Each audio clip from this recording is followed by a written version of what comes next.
Hello বন্ধুরা, তোমরা সবাই কেমন আছো? আবারও চলে আসলাম আরেকটা দারুণ স্বাদের রেসিপি নিয়ে। আশা করি আজকের রেসিপিটা তোমাদের কাছে খুব খুব ভালো লাগবে। আমরা সকলে চালের গুঁড়ো দিয়ে পিঠা তৈরি করে খেয়ে থাকি।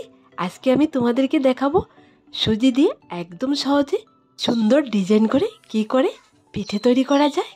চালের গুঁড়ো দিয়ে যে পিঠেগুলো আমরা পাতার মধ্যে তৈরি করে খাই, আজকে আমি তোমাদেরকে সুজি দিয়ে বাটির মধ্যে তৈরি করে দেখাবো, যার নাম হলো সুজির পিঠে বা সুজির পাঁপড়।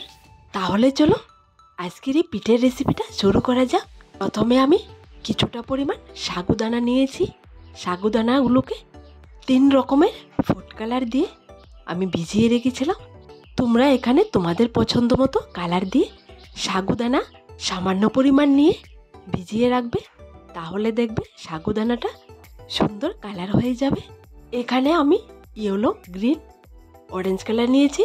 এইবার নিয়ে নিলাম ছোটো বাটিতে 1 বাটি সুজি। সুজিগুলোকে ব্লেন্ডারে ব্লেন্ড করতে হবে, চালের গুঁড়ার মতো ব্লেন্ড করে নিতে হবে। দেখো ব্লেন্ডারে দিয়ে দিলাম। এবার আমি কোনো প্রকার পানি দেব না, পানি ছাড়াই ব্লেন্ড করে নেব। দেখো ব্লেন্ড করা হয়ে গেছে, একদম গুঁড়ো করে নিলাম। সুজির গুঁড়োটা একটা মিক্সি বলে ঢেলে নেব।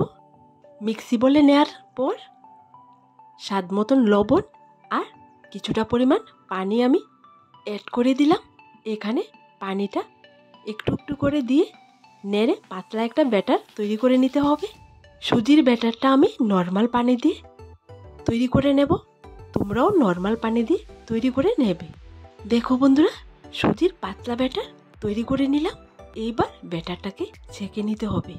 তোমাদের কি বলি বন্ধুরা, ব্যাটার দিয়ে তোমরা যে কোনো পিঠে তৈরি করার আগে যদি ছেঁকে নাও, তাহলে পিঠেটা দেখবে খুবই সুন্দর হয়।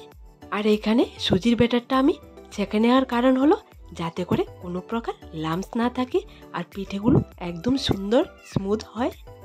দেখো বন্ধুরা, সুজির ব্যাটারটা ছেঁকে নেওয়ার পর উপরে দানাগুলো রয়ে গেছে। আর এইবার দেখো আগের তুলনায় ব্যাটারটা একদমই স্মুথ।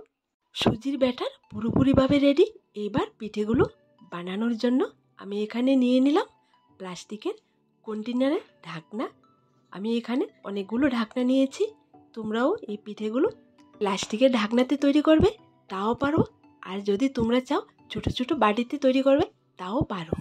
এইবার ব্যাটারটা নিয়ে সামান্য পরিমাণ করে ব্যাটার আমি প্লাস্টিকের ঢাকনার ভেতর সেট করে নেব। এখানে একটু একটু পরিমাণ ব্যাটার দিলে হবে।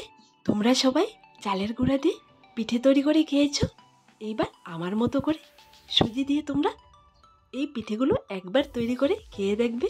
দেখো বন্ধুরা, এখানে আমি 3টে ঢাকনার মধ্যে ব্যাটারটা সেট করার পর এবার কালারিং করে রাখা সাগুদানাগুলো মিলিয়ে সুন্দর করে ব্যাটারের উপর সেট করে বসিয়ে দেব।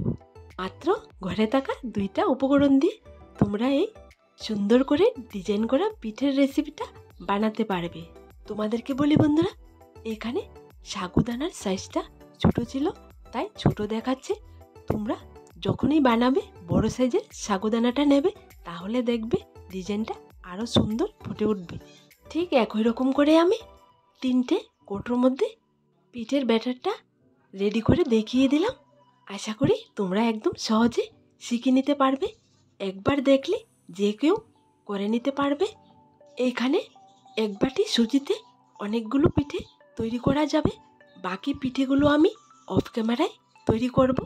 দেখো 3টের মধ্যে আমি সুন্দর করে সেট করে বসিয়ে দিলাম। দেখো দেখতে কতটা সুন্দর হয়েছে। পিঠেগুলো সেট করার পর এখানে আমি একটা চুলোর মধ্যে আগে থেকে স্টিমার বসিয়ে দিয়েছি। স্টিমারের নিচে হাঁড়ির মধ্যে পানিটা একদম ফুটে গেছে।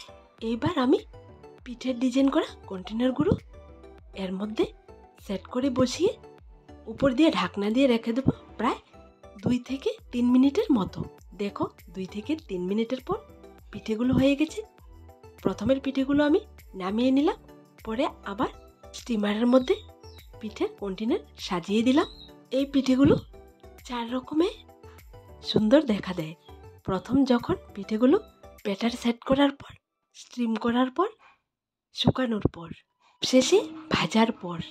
দেখো বন্ধুরা, পিঠেগুলো স্টিম করার পর কতটা সুন্দর লাগছে। এখানে আমি সবগুলো পিঠে রেডি করে নিলাম। অনেকগুলো পিঠে রেডি করেছি। তোমরা একবার তৈরি করে এই পিঠেগুলো খেলে বারবার খেতে ইচ্ছে করবে।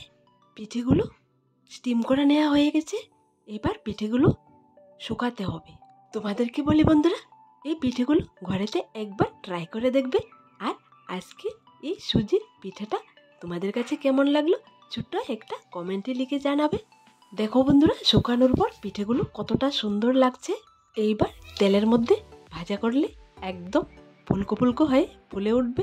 তো আমার দেওয়া সবগুলো রেসিপি তোমাদের কাছে যদি ভালো লেগে থাকে তাহলে আমার এই ছোট্ট চ্যানেলটাকে লাইক, শেয়ার এবং সাবস্ক্রাইব করে পাশে থাকা বেল বাটনটি অবশ্যই ক্লিক করে রাখবে। আবার দেখা হবে নতুন একটা রেসিপির সাথে।